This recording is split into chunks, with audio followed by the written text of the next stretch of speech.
Hello everyone. Welcome to For Nurses Preparation YouTube channel.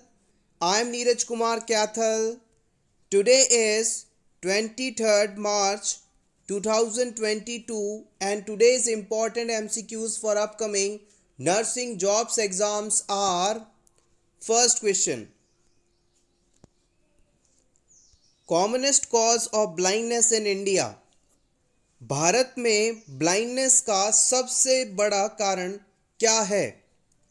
Cataract, glaucoma, trachoma या फिर vitamin A deficiency?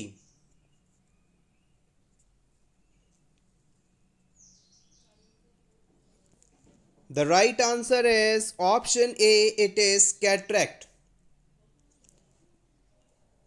Cataract disease, जिसे आप हिंदी में मोतियाबिंद के नाम से भी जानते हैं, ये भारत में ब्लाइंडनेस का सबसे कॉमन कॉज माना जाता है.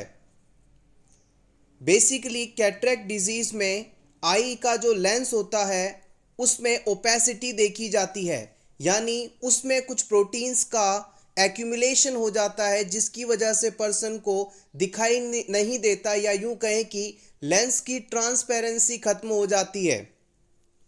Vitamin A deficiency is most common cause of blindness in India in children.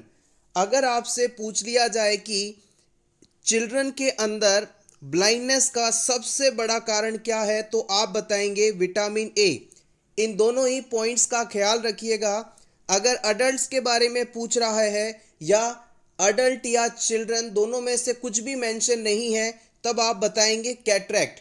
लेकिन स्पेसिफिकली यदि आपसे पूछता है कि चिल्ड्रन में क्या है, तो आप बताएंगे विटामिन ए की कमी के कारण ब्लाइंडनेस बच्चों में देखी जाती है. यह सबसे बड़ा कारण माना जाता है. ग्लूकोमा एक आई डिजीज है जिसमें intraocular pressure 23 mm of Hg से ज़्यादा हो जाता है और इसके कारण ऑप्टिक नर्व डैमेज होती है और पर्सन ब्लाइंड हो जाता है. Next question, universal immunisation programme in India was introduced in. भारत में यूनिवर्सल इम्यूनाइजेशन प्रोग्राम कब लॉन्च किया गया था? 1968 में, 1978 में, 1985 में या 1975 में?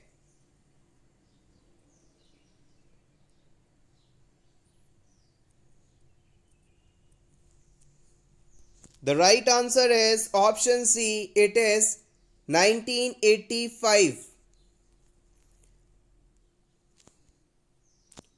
The immunization program in India was introduced in 1978 as a expanded program of immunization by the Ministry of Health and Welfare, Government of India.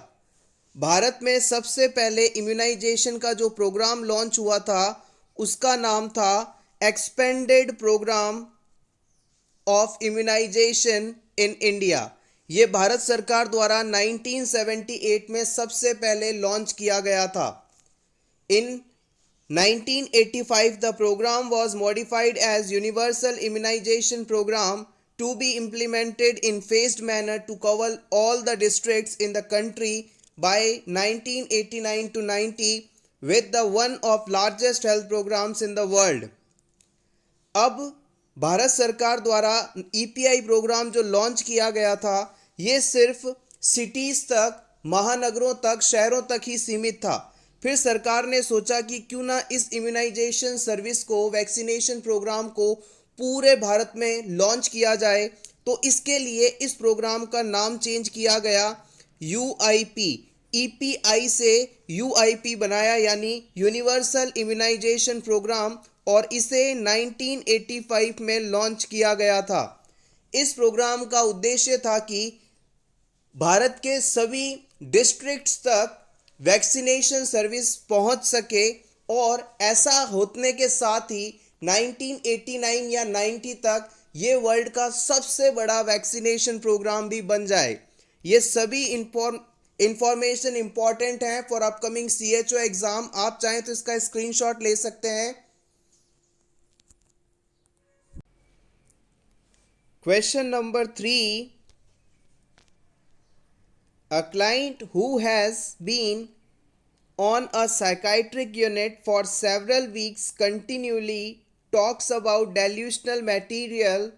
What response by the nurse is most therapeutic? एक psychiatric patient hospital में admit है, psychiatric ward में admit है। ये patient लगातार डेल्यूशनल talk कर रहा है।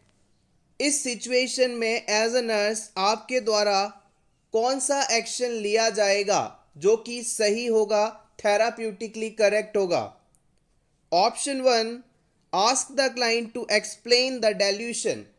क्लाइंट जो भी बात कर रहा है वो क्यों है, इसे आप उस पेशेंट को एक्सप्लेन करने के लिए कहेंगे। या फिर encourage the client to focus on reality issue. आप इस पेशेंट को रियलिटी क्या है उसके बारे में बताएंगे, उस पर फोकस करने के लिए कहेंगे। या फिर explain the client why the thoughts are not true. आप इस पेशेंट को कहेंगे कि आप जो बात कह रहे हैं वो क्यों सही नहीं है।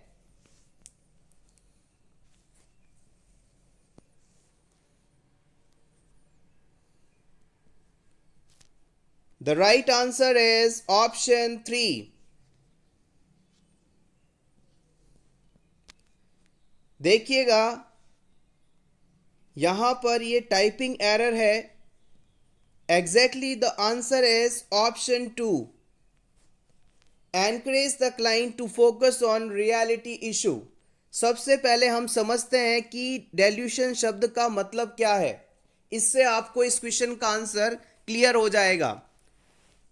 डेल्यूशन का मतलब होता है अनशेकेबल फॉल्स फिक्स्ड बिलीफ, यानी एक बार इस पेशेंट ने जिस बात को सही मान लिया तो आप उसे कितना भी समझाएं वो उसे कभी भी बदलने को तैयार नहीं होगा।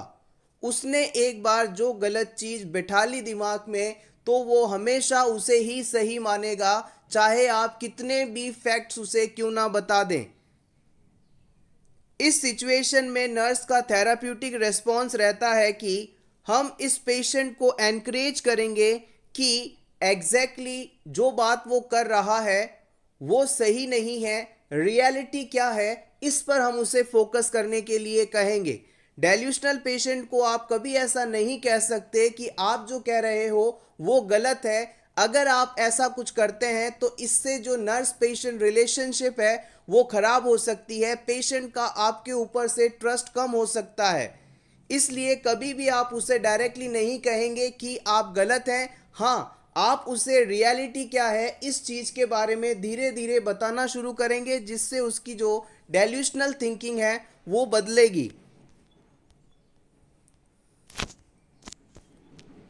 Discussing reality-based issue helps decrease delusion and hallucinatory activity by reducing feelings of isolation and competition for sensory awareness. जब हम रियलिटी बेस पर बात करते हैं तो इससे पेशेंट में जो डेल्यूशनल और हेल्यूसिनेटरी थिंकिंग है वो कम होती है और पर्सन में धीरे धीरे इम्प्रूवमेंट देखा जाता है। इस पेशेंट की फीलिंग ऑफ आइसोलेशन और कंपटीशन की जो फीलिंग्स हैं वो भी कम होती हैं। ऑप्शन 3 को आप एक तरह से जजमेंटल रिस्पॉन्स मानेंगे, जिसमें आप डायरेक्टली उसे ये कहते हैं कि आप गलत हैं और ये रियलिटी है। ऐसा हमें कभी भी नहीं करना है। Next question, a client has been taking imipramine for his depression for 2 days. His sister asked the nurse why he is still so depressed. Which of the following response by the nurse is most appropriate? एक patient जो कि depression में है और उसे इस चीज़ के treatment के लिए ट्राईसाइक्लिक एंटी डिप्रेसेंट मेडिसिन दी जा रही है। इस ड्रग को लेते हुए पेशेंट को 2 दिन हो चुके हैं लेकिन उसमें इम्प्रूवमेंट नहीं देखा जा रहा है। ऐसा होते ही उसके जो रिलेटिव्स हैं कहते हैं कि इस मेडिसिन से हमारे पेशेंट को इम्प्रूवमेंट नहीं हो रहा, क्या कारण है इसका, तो इस सिचुएशन में एज अ नर्स आप क्या कहेंगे? Option 1, I will be sure to convey your concern to his physician. आप एज अ नर्स कहेंगे कि मैं डॉक्टर साहब को आने पर इस बारे में बता दूंगा और वो फिर जो इंस्ट्रक्शंस देंगे उसे मैं आपको रिपोर्ट करूंगा या बताऊंगा। Option 2, it takes 2 to 4 weeks for the drug to reach its full effect. आप इस अटेंडेंट को कहेंगे कि इस मेडिसिन का पूरा इफेक्ट आने में कम से कम 2 से 4 सप्ताह का समय लगता है और लगभग 2 से 4 सप्ताह निकलने के बाद आपके पेशेंट में इम्प्रूवमेंट देखने को मिलेगा। या फिर आप कहेंगे perhaps we need to change this medication. आप कहेंगे कि हो सकता है हमें इस मेडिसिन को चेंज करने की आवश्यकता हो। इमिप्रामिन जो कि एक ट्राइसाइक्लिक एंटी डिप्रेसेंट है, इसके लिए कौन सा स्टेटमेंट सही माना जाएगा?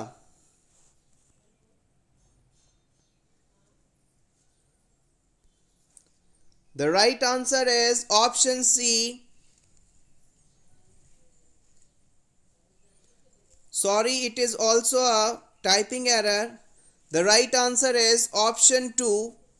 इस मेडिसिन के फुल इफेक्ट में आने में लगभग 2 से 4 वीक्स का समय लगता है। The nurse need to inform the sister that it takes 2 to 4 weeks before the full clinical effect occurs with the drug. The nurse should let her know that her brother will gradually get better and symptoms depression will be improved. हम इस patient के relative को बताएंगे कि 2 से 4 सप्ताह का समय पूरा होने के बाद ड्रग अपने पूरे एक्शन में आएगी और आपके पेशेंट में धीरे धीरे यानी ग्रेजुअली इम्प्रूवमेंट देखने को मिलेगा, उनका डिप्रेशन हटता जाएगा। Next question, neural tube defects can be prevented by giving mothers. Neural tube defects को रोकने के लिए प्रेगनेंसी के दौरान मदर्स को कौन सा सब्सटेंस जरूर देना चाहिए? Iron, green vegetables, folic acid या फिर विटामिन के?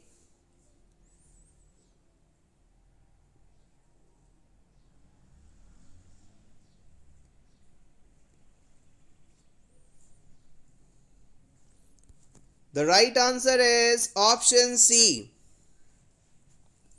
Folic acid. फॉलिक एसिड को आप विटामिन B9 के नाम से भी जानते हैं और ये एक वाटर सॉल्युबल विटामिन है। प्रेगनेंसी के दौरान यदि बॉडी में इसकी कमी हो जाए तो बच्चे में न्यूरल ट्यूब डिफेक्ट्स हो सकते हैं।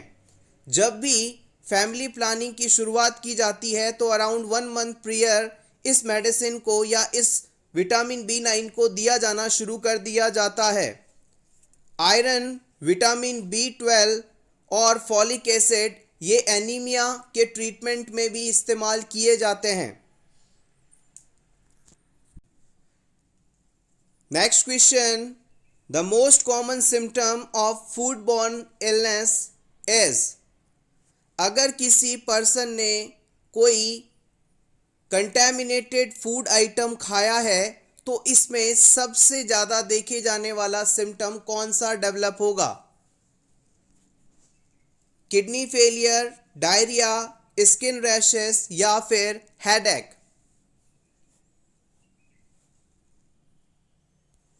The right answer is option B. याद रखिएगा, जब भी किसी पेशेंट को फूड पॉइजनिंग होती है यानी बाहर का कोई भी कंटैमिनेटेड या ख़राब खाना या पीना खा लेता है कोई पर्सन, तो उसके अंदर डायरिया और वॉमिटिंग जैसे सिम्टम्स सबसे ज़्यादा देखने को मिलते हैं। या हम यूँ भी कह सकते हैं कि diarrhoea and vomiting are the cardinal signs of food borne disease. Next question, breast feeding is not recommended for the mothers who have. किस कंडीशन से ग्रसित मदर अपने बेबी को ब्रेस्ट फीड नहीं करवा सकती? हेपेटाइटिस सी होने पर, टीबी होने पर, डायबिटीज होने पर या एचआईवी होने पर?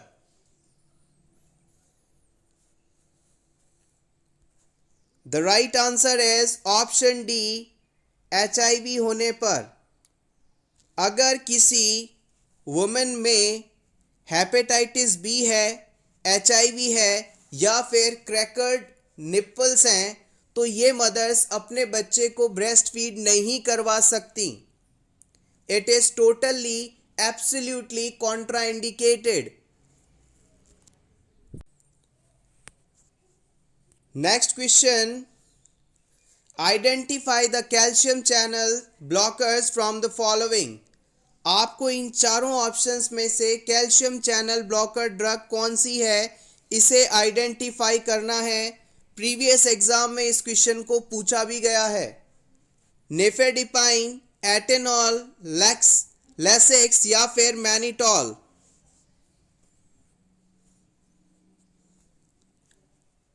The right answer is option A, it is nifedipine. Nifedipine is the example of calcium channel blocker.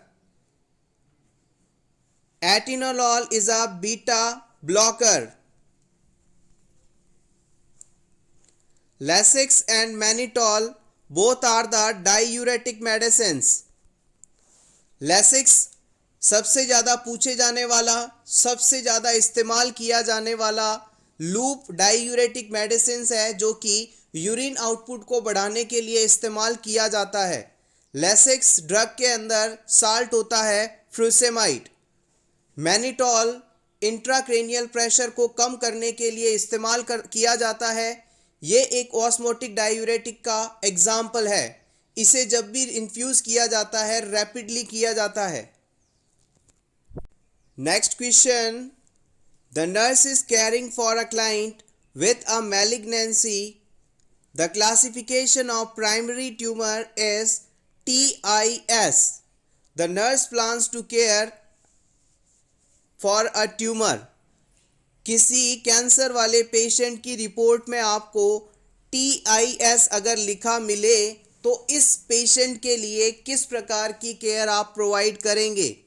Option 1, a tumour that cannot be assessed. इस पेशेंट को ऐसा ट्यूमर है जिसे हम असेस नहीं कर सकते। Option B, tumour is in C2। जो ट्यूमर है वो अपनी प्राइमरी लोकेशन पर है, C2 में है। Option C, with increasing lymph nodes involvement. Tumour जो है अपनी जगह से आगे लिम्फ नोड्स तक फैल चुका है। या फिर विथ डिस्टेंट मेटास्टेसिस। ये ट्यूमर पर्सन की बॉडी में बहुत दूर दूर वाले हिस्से तक फैल चुका है, मेटास्टेसिस हो चुका है।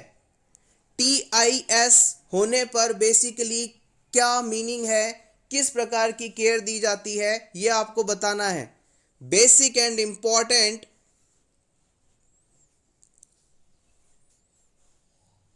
The right answer is option B.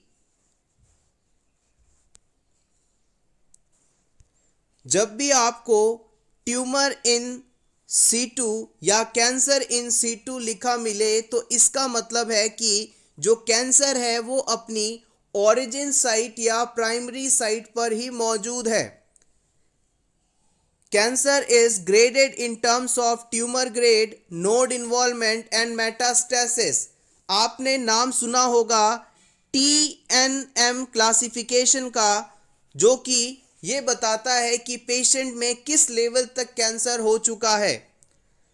अगर पेशेंट में जो ट्यूमर है वो अपनी प्राइमरी लोकेशन पर ही है तो इसे आप T0 से डिनोट करेंगे। यदि इससे आगे फैला है तो 1 इस तरह से मार्किंग दी जाती है। अगर इसमें नोड्स इन्वॉल्वमेंट हो गए हैं तो यहाँ पर मार्किंग दी जाती है, और ये बॉडी के दूसरे पार्ट्स तक फैल चुका है तो यहाँ मार्किंग दी जाती है। इस तरह से हम कह सकते हैं कि ट्यूमर की एग्जैक्ट लोकेशन कहाँ है और इसमें लिम्फ नोड्स का इन्वॉल्वमेंट हुआ है या नहीं, मेटास्टेसिस हुआ है या नहीं, इस TNM क्लासिफिकेशन द्वारा हम पता कर सकते हैं। Next question, which among the following is filamentous bacteria? इन चारों ऑप्शंस में से आपको बताना है कि कौन सा बैक्टीरिया फिलामेंटस है। माइकोप्लाज्मा, स्पाइरोकीट, एक्टिनोमाइसिटीज या फिर vibrios. The right answer is option C. It is actinomycetes. Actinomycetes एक ऐसा बैक्टीरिया है जिसमें फिलामेंट पाए जाते हैं। Next question, how many calories are recommended for breast feeding mothers. किसी ब्रेस्ट फीड करवाने वाली मदर को प्रतिदिन कितनी कैलोरीज लेनी चाहिए? 2500, 3000, 2000 या फिर 1500।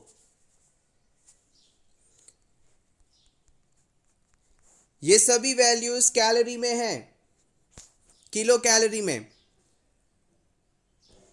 The right answer is option A 2500।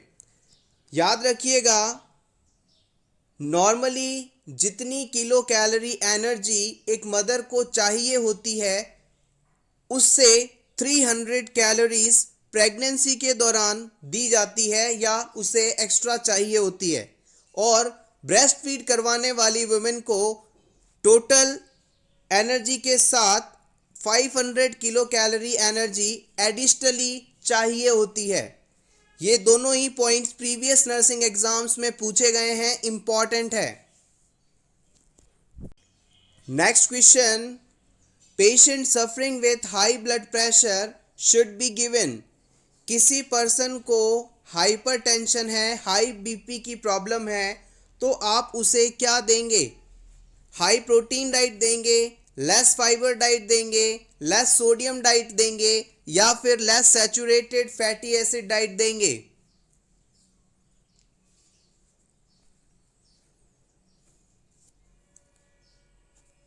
The right answer is option C, less sodium diet. BP वाले पेशेंट्स के लिए सोडियम बहुत ही लिमिटेड क्वांटिटी में लेना जरूरी है। सोडियम मीन्स सॉल्ट या आप सिंपली इसे नमक कह सकते हैं। Next question, number of temporary teeth in children. बच्चों में कुल टेम्पररी टीथ कितने होते हैं? 12, 20, 16 या 14? Option B is correct.